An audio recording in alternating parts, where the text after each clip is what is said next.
Hello les amis, bonjour et bienvenue dans la Voie des Fleurs pour ce cocooning guidance. Cocooning du guidance, la guidance toute douce du week-end.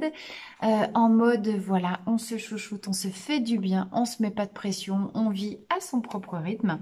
On vient à la rencontre des messages qui nous sont destinés pour revenir toujours plus en lien avec soi, augmenter la présence à soi, être dans cette douceur du soi. Pourquoi faire? Pour le rayonner encore plus et l'offrir, ce rayonnement de douceur et de bien-être et d'alignement au monde qui nous entoure. Alors, la cocooning de guidance de ce week-end est un petit peu particulière puisqu'elle se double d'une nouvelle lune, la nouvelle lune donc de ce début mai. Non, en fait, on est fin avril et puis début mai, c'est tout bientôt. Mais on est à cheval, hein, ça doit être un peu quelque chose de ce goût-là. Comme je sais jamais quand on est. Et pour cette nouvelle lune et cette cocooning guidance, je décide d'utiliser les cartes de l'homme nouveau. Je suis en train de regarder ce que j'ai la boîte ici. Voilà, le livret, les cartes de l'homme nouveau, un carte oracle qui est très très puissant, très profond et qui peut nous dire beaucoup de choses sur où est-ce que nous en sommes dans notre chemin d'évolution. Qu'est-ce que nous avons encore à travailler? Les blocages, les potentiels d'évolution. On y va tout de suite pour cette cocooning guidance de ce week-end de nouvelle lune. IA. Alors, message général, guidance, évidemment qui ne parlera pas à tout le monde. Gardez votre libre arbitre. Ne prenez que ce qui résonne. Ne cherchez pas à forcer l'interprétation. Et bien évidemment, si cette vidéo vous parle, n'hésitez pas à liker, à partager. Aidez-moi à faire vivre cette chaîne, à la faire évoluer. C'est dans l'interaction aussi avec vos commentaires que la richesse de l'échange se joue. Alors on y va. Le guerrier. Première carte. Le guerrier. État d'esprit, le guerrier, la voie du combat, le conflit. Nous sommes dans l'affrontement. La famille, la voie du guerrier, l'étape de l'affrontement. Alors, on va voir quelles sont les autres cartes qui sortent derrière, mais où en êtes-vous avec tout ce qui est la question du conflit? 2 questions à se poser. 3. Est-ce que vous êtes neutre? Est-ce que vous êtes tout le temps en mode conflit parce que c'est pas que vous aimez plus que ça, mais peut-être avez-vous eu comme modèle le modèle de l'affrontement, hein, de par vos parents. Vous savez, quand on est toujours dans le conflit, c'est qu'on cherche toujours la confrontation à l'autre, le fait de peut-être de chercher à avoir le dernier mot, etc. À l'inverse, vous pouvez être en vide d'affrontement, vous pouvez, tellement vous n'aimez pas le conflit, être dans le je me tais et je laisse l'autre avoir raison parce que j'ai pas envie de me battre. Et évidemment, vous savez que l'alignement, c'est je suis ni dans l'un en excès ni dans l'autre, je suis dans le juste milieu. Et cette carte est là pour vous rappeler que parfois dans la vie, il faut savoir aller chercher l'énergie de paix, ranger son sabre et puis être plus dans une écoute, une attitude pacifique. Mais parfois, on ne peut pas. Et que parfois, si on veut incarner l'être que l'on est, si on veut s'ouvrir, s'expandre à sa juste valeur, si l'on veut être le gardien de son seuil, vous m'avez certainement entendu plusieurs fois parler de cette expression, à quel moment tu es le gardien de ta porte? Le guerrier, il est peut-être là pour vous dire, ok, tu as ton temple intérieur, tu as ta vérité dans ton cœur, il y a ce que tu vis à l'extérieur, ce guerrier est celui qui marque la frontière entre le vous intérieur et le vous extérieur, entre votre partie yin à défendre, à honorer plus que tout, et la partie yang qui passe à l'action, qui est en interaction avec l'extérieur. Mais si votre porte de temple, elle est toujours grande ouverte, qu'est-ce qui se passe? Vous êtes toujours en mode sacrifice et vous vous faites envahir par l'extérieur. Vous êtes en souillure de votre temple sacré par l'extérieur. Si vous êtes toujours en mode combat, c'est vous qui allez souiller en mode j'envahis l'extérieur. Est-ce que vous avez trouvé votre juste place? Cette carte du guerrier, elle nous pose à tous cette question-là. Où est-ce que j'en suis avec ma juste place d'être le gardien de mon temple? D'être celui qui, tu sais, un peu comme les videurs en boîte de nuit. Toi, tu rentres, toi, tu rentres pas. Toi, ok, c'est bon, vas-y, toi, non, t'as vu ta tête, tu restes dehors. Mais prenez ça en mode sketch. Alors ici, on a la version noble et sacrée du videur, on a le samouraï. Où est-ce que vous en êtes avec l'incarnation? Non, c'est pas l'incarnation. Avec cette facette identitaire d'être le samouraï de votre vie, d'être le gardien de votre temple intérieur. Dans les cartes de l'homme nouveau, mais ce qui est très chouette, mais comme dans les étapes initiatiques de notre vie, chaque étape de vie qui nous challenge et qui nous fait sortir de notre zone de confort est là pour attirer notre attention sur le fait d'oser créer et incarner une nouvelle facette identitaire. Ici, il s'agit de cette facette, c'est l'archétype quelque part, les grands archétypes de personnalité. Ici, on vous parle de cet archétype du guerrier. Un guerrier, qu'est-ce qu'il fait? Il défend ses valeurs. Il défend son territoire, il défend son suzerain, il défend l'idéal auquel il appartient. Donc, vous pouvez être un guerrier bas étage, vous pouvez être un guerrier de la rue, vous pouvez être un guerrier de la table ronde, vous pouvez être un samouraï, vous pouvez être un ninja. Mais l'archétype de la lutte, l'archétype du combat, c'est à quelle cause est-ce que vous le mettez? Et comment est-ce que vous êtes OK et conscient de est-ce qu'il s'agit d'une cause intérieure, extérieure? Est-ce que c'est moi que je cherche à défendre? Et à quel point de 0 à 10 posez-vous cette question? Est-ce que vous êtes le gardien de votre seuil, de ce qui est sacré à l'intérieur de vous?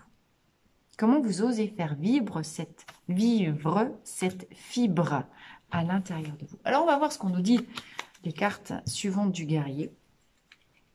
Mais qu'est-ce qui se passerait sur vous si vous veniez honorer la partie guerrière combative au sens je mets mon guerrier intérieur au service et à la défense de ce qui m'est le plus cher, de ce qui m'est le plus élevé et quelque part, grâce à cela, comment j'interdis et je me positionne aujourd'hui en lien avec moi, il n'est plus question que quiconque à l'extérieur vienne pardon, c'est pas comme ça qu'il faut que je dise, excusez-moi. Il n'est plus question que je laisse entrer en moi quiconque vient porter atteinte à ma dignité et à mes valeurs les plus élevées.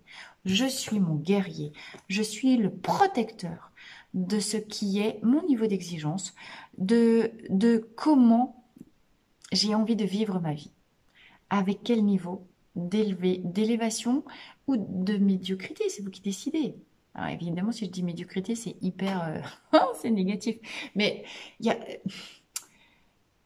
médiocrité, c'est uniquement moi là. Hein. Vous prenez que si ça résonne. Pour moi, la médiocrité, c'est quand on se satisfait de choses qui peuvent empiéter sur des valeurs importantes pour nous, mais par paresse, on dit « ouais, oh, ça ira bien ». Mais là, on est les premiers à s'abandonner. Et on est les premiers à plus défendre ce qui est important pour soi. Ok? Comment est-ce que on... Même si c'est fatigant, même si... Alors après, c'est vous qui devez évaluer, est-ce que c'est juste ou pas? Parce que, attention à l'orgueil. Le guerrier, il est super, le samouraï, il est très très bien, etc. Parce qu'il vient défendre des valeurs hautes et élevées. Mais un samouraï cesse d'être un samouraï quand il passe dans l'orgueil, quand il tombe dans la surévaluation de son pouvoir. Et un guerrier noble sont aussi des guerriers qui ont travaillé leur foi d'être des hauts services comme des créatures de l'univers. Les guerriers sont au service de quelque chose de plus grand qu'eux-mêmes, vis-à-vis desquels ils sont humbles. D'accord? Et c'est cet équilibre entre humilité, parce que je viens au service de quelque chose de plus élevé que moi, et je mets ma puissance intérieure au service de ce que je veux défendre, de ce que je juge sacré pour moi. Ok? Donc c'est cet équilibre-là qui est à trouver. Sinon, vous tombez dans un rapport de force qui fait de vous non pas un samouraï, mais un pitbull. Donc c'est la même chose, c'est la même énergie, mais au service de quoi est-ce que vous mettez votre esprit guerrier? Et aujourd'hui, alors on va savoir pourquoi après c'est super important de mettre de la conscience là-dessus, mais qu'est-ce que vous avez à défendre? Comment elle est là la thématique. Qu'est-ce que vous avez à défendre et comment vous le défendez? Avec force et humilité ou bien avec force et orgueil? Et je pense que ça change tout, parce qu'avec force et orgueil, on tombe dans l'ombre. Et on va chercher les résultats opposés à ceux qu'on voulait atteindre. Tiens, victime. Et voilà. Donc, effectivement, votre puissance de guerrier, si vous n'allez pas l'équilibrer avec la puissance de l'humidité, je suis un guerrier de la vie, je suis un guerrier de lumière. Allez tous chercher, si ça vous parle, cette thématique, le bouquin de Paulo Coelho, Manuel à l'usage des guerriers de lumière. La force, elle n'est pas pour soi, elle n'est pas... enfin, voyez ce que je veux vous dire. Si vous n'avez pas cette distanciation dans le regard de à quoi, quelle est la cause que je sers avec ma puissance de guerrier, très très vite, ça risque de se retourner contre vous et vous serez la première victime de votre puissance. D'accord? Donc là, on est effectivement en mode, vous voyez bien qu'on est dans aussi, on peut très facilement tomber dans le triangle de Karpman. Bourreau, victime, il va nous manquer le sauveur, là, on va tirer le guérisseur derrière, vous allez voir qu'on va avoir les trois polarités du triangle de Karpman. Écoutez-vous à ce niveau-là, dans ce qui peut rêver, ce qui peut bouger à l'intérieur de vous, mais venez défendre vos valeurs hautes et élevées. Ne souffrez pas qu'on puisse porter atteinte à votre dignité, mais comprenez aussi que chaque personne a son propre guerrier intérieur et que chaque personne a sa propre cause à défendre, que votre cause n'est pas forcément meilleure que celle des autres. D'accord? La matrice. Alors, la matrice, ça nous parle de naissance. Ça nous parle de passer un nouveau cap. Vous voyez bien qu'on a une personne dans un œuf. Quand on est dans la matrice, on n'est pas encore clairement défini à sa spécificité, à qui l'on est. Et cette carte de la matrice nous dit, t'as pas encore éclos. T'as pas encore éclos à ta dimension supérieure. Tu es en train, vous voyez, la question de la gestation de soi, on l'a pu la voir aussi plein de fois dans d'autres tirages. Alors, comment est-ce que c'est à vous de vous faire éclore vous-même en tant que votre propre chevalier de la table ronde, chevalier de la table ronde qui part à la conquête et à la quête du Graal. Le Graal, j'arrête pas de le dire, hein, c'est votre temple intérieur, sans être et faire de vous pour autant des victimes parce que vous ne savez pas maîtriser votre force. Ce que je vois ici, c'est que le véritable but initiatique de possiblement ce que vous êtes en train de vivre dans votre vie, c'est vous faire éclore à votre dimension de guerrier intérieur, mais au service de quelque chose de plus grand que vous qui vous dépasse, dont vous n'allez pas être la victime. Comment, en restant au service de plus grand, en étant les gardiens de vos propres frontières, vous arrêtez de vous faire envahir, vous arrêtez d'abandonner votre pouvoir, vous arrêtez d'être ingérant peut-être et envahisseur vous-même dans la vie des autres, auquel cas vous étonnez pas si certaines personnes ne veulent plus vous voir, ou bien si vous prenez des retours de kick dans les dents en disant oui, ok c'est gentil, tu veux m'aider, mais moi je m'en fous, je t'ai pas demandé ton aide. Vous voyez, la victime, c'est quand vous vous sentez à terre, peut-être en lien avec des sentiments de ben voilà, je fais tout pour les gens et puis voilà comment je suis remerciée. Mais vous les avez peut-être envahis, ces gens-là. Bien sûr que vous pouvez leur apporter votre aide, mais demandez-leur, est-ce qu'ils en ont besoin déjà? Est-ce qu'ils ont envie que vous alliez les aider? Parce que si vous prenez un retour de manivelle dans les gencives, c'est que vous avez été intrusif dans la vie des gens. Et que vous avez été peut-être trop puissant pour eux. Donc, ne vous étonnez pas parfois des retours de kick étonnants. Étonnants pour vous parce ils sont à l'opposé de l'intention que vous aviez quand vous avez agi, mais c'est comme ça qu'ils ont été reçus. Donc, c'est comme si en ce moment, vous faisiez l'intégration dans vos cellules comment je pourrais dire, de ces leçons profondes, de tous les combats que vous avez menés par le passé et qui sont parfois soldés par par des défaites. Quels sont tous ces combats dans lesquels vous vous êtes engagé? Quelles sont toutes les causes que vous avez cherché à défendre? Quelles sont toutes les pierres que vous avez cherché ou les obstacles pour lesquels vous avez lutté pour les dépasser et qui se sont soldés par une mort, une perte, une mort symbolique bien sûr.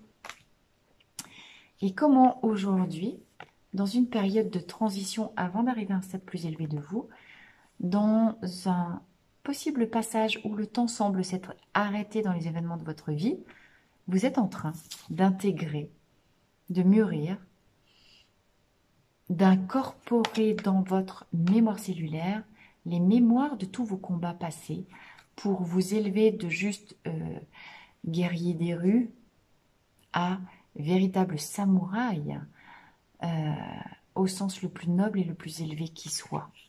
Je pense qu'il est en train de se passer quelque chose de vraiment très très important pour vous, si vous êtes en résonance jusque-là.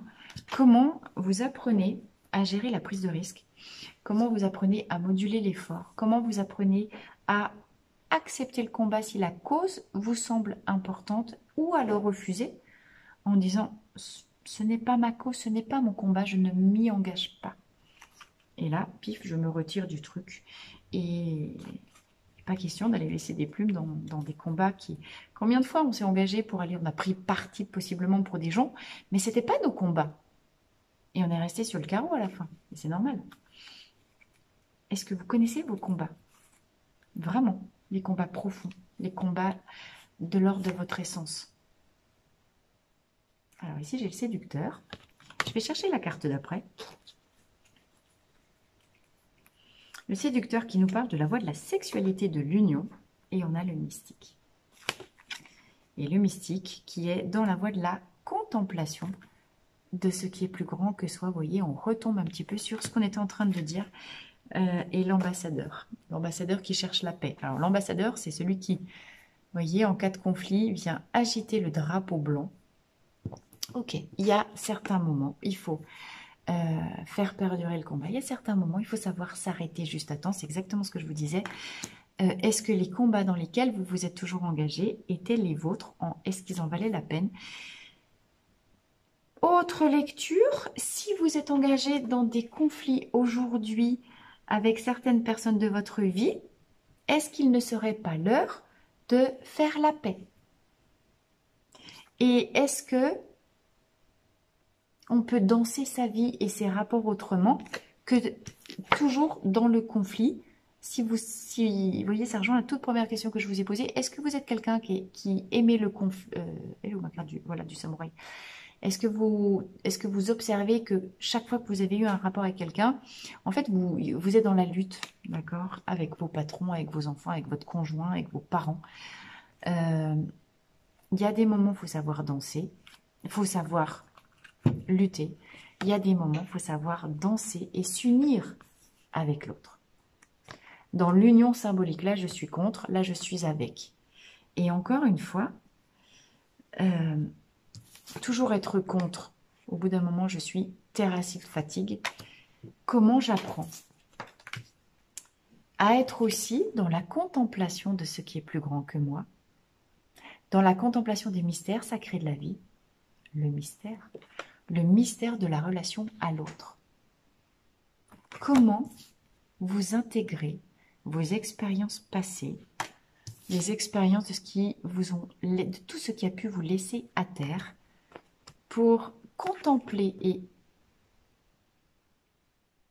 plus qu'intégrer, plus que conscientiser, pour véritablement avoir cette vision que on est tous pris dans cet univers, dans un monde, dans quelque chose qui nous dépasse, quelque chose de beaucoup plus grand. Le mystère fondamental de la vie en tant que tel. La conscience d'appartenir à ce grand tout qui est représenté par le papillon ici. J'appartiens à quelque chose de plus grand que moi, j'appartiens à un grand tout. Peut-être que jusqu'à maintenant, j'ai toujours lutté. D'ailleurs, je suis morte tellement de fois, mais à chaque fois, je ressuscite. La question du grand tout, elle est comme chaque chose. Dans le grand tout, il y a tout et son contraire. Dans le grand tout, il y a le yin, le yang. Le grand tout, c'est l'union. L'union des complémentaires opposés, bien sûr, vous le savez. Et comment vous apprenez, en tant qu'ambassadeur, à faire la paix sur des combats qui sont inutiles, qui sont stériles. Pourquoi? Parce que orgueilleux. Parce que en lien avec « je veux absolument gagner pour gagner ». Et ça sert à rien. Il y a des combats qui en valent la peine, il y a des combats qui sont inutiles. Et dans les combats inutiles, parfois, sachant doser avec intelligence à quel moment je sors mon drapeau blanc. Du coup, au lieu de... Le combat, c'est la séparation avec l'autre. La paix, c'est la réunification avec ce qui était différent de moi. Comment je danse avec ce contre quoi je luttais auparavant. Comment je m'unis, même en moi, aux parties de moi contre lesquelles je lutte. Comment je fais même de mes combats une danse de la vie. Voilà.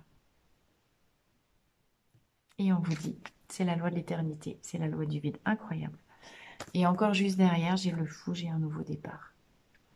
Donc on est effectivement sur le fou, en lien avec l'énergie de cette nouvelle lune, l'arcane 0 dans le tarot de Marseille. Je suis un fou parce que je repars dans la vie vide. La loi, ici, si vous voyez, c'est la loi du vide. J'apprends à cesser d'opposer forcément mes résistances contre ce qui me fait peur. J'apprends à embrasser le vide dans ma vie. J'apprends à embrasser ce que je ne voulais pas traverser au plus profond de mes tripes. J'apprends à me mettre à genoux devant ce qui me dépasse. Le fait de se mettre à genoux, c'est vraiment aussi l'illustration la plus pure de ce drapeau blanc. Quelles sont les luttes inutiles de ma vie qui me font perdre, qui me font me perdre moi-même de vue, qui me font perdre de vue et en contact et de présence l'essence profonde de qui je suis, qui me font perdre mon chemin, qui me font perdre mon énergie, au lieu de combattre en vain contre des choses qui sont finalement ridicules. Eh ben, peut-être je me mets à genoux, je cesse le combat et je viens danser avec ce qui me fait peur. Je viens danser. Alors attention, apprenez à ouvrir des yeux nouveaux. Ne cessez pas la lutte contre ce qui vient porter atteinte à votre dignité. D'accord? Mais ne souffrez pas qu'on puisse vous manquer de respect. Ne venez pas danser avec quelqu'un qui vous crache dessus. Ne venez pas danser avec quelqu'un qui vient utiliser votre gentillesse pour en tirer profit lui. Là, vous avez incarné votre gardien. Ne dansez pas, n'accueillez pas toutes les situations qui vous dévaluent. Mais peut-être que la meilleure lutte, et la lutte beaucoup plus profonde, c'est celle d'opposer du vide plutôt que de l'agressivité, de la colère. Apprenez la voie ultime du guerrier, c'est celui qui lutte par la non-lutte. C'est celui qui lutte parce qu'en fait, il se détourne et cesse de s'intéresser à quelque chose. Vous voyez toujours la bave du crapaud qui n'attend pas la blanche colombe. Ça ne sert à rien de m'énerver contre un crapaud, contre quelque chose qui est indigne de moi. Moi, je préfère relever les yeux vers ce qui est plus haut, ce qui est plus grand, ce qui est créateur, le grand tout. Pas un pauvre objet médiocre d'agacement. Je ne vais pas mettre mon énergie de guerrier de la lumière contre ceux qui n'ont pas envie de s'élever, ceux dont je sais contre lesquels le conflit est vain. D'accord? Qu'est-ce qui vaut vraiment le coup? Et cesser de mettre de l'énergie contre ce qui n'en vaut pas. Embrasser la vie, ça veut dire que peut-être la meilleure lutte, c'est là où on vous attaque, là où on blasphème sur vous, là où vous avez les serpents, les crachats. Vous êtes en train de vous éveiller, vous êtes en train d'éclore à la partie la plus belle, la plus intemporelle de vous, éternelle. Ceux qui sont encore pris dans le piège de la matrice, on va se la jouer Matrix, ceux qui sont dans les illusions de la matrice ne peuvent pas comprendre que vous vous éveillez à la sagesse de la folie. Parce que dans le grand tout, les contraires s'unissent. Et que en vous délestant des poids du passé, vous repartez léger, vous êtes fou parce que vous repartez les mains dans les poches, vous repartez presque vide. Mais parce que vous partez vide, vous repartez avec le grand tout. D'accord? Et que le plus grand des combats, c'est la sagesse du vide. Parce que dans le vide, on peut pleinement danser avec le grand tout. Ça va loin là. Ça va très très loin. Alors, je ne sais pas si vous avez réussi à me suivre jusque-là, mais on est vraiment dans les On est vraiment presque dans les fondements du Tao. Hein. Ok. Allez, pour terminer avec l'oracle de la transformation, petite carte conseil.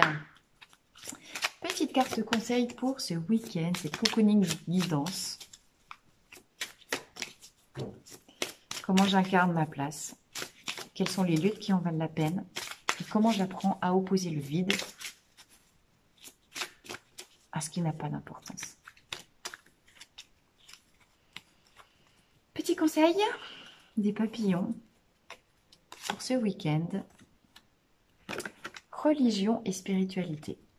Mettez, eh bien, voyez, on est encore en lien avec mystique ici, la carte mystique.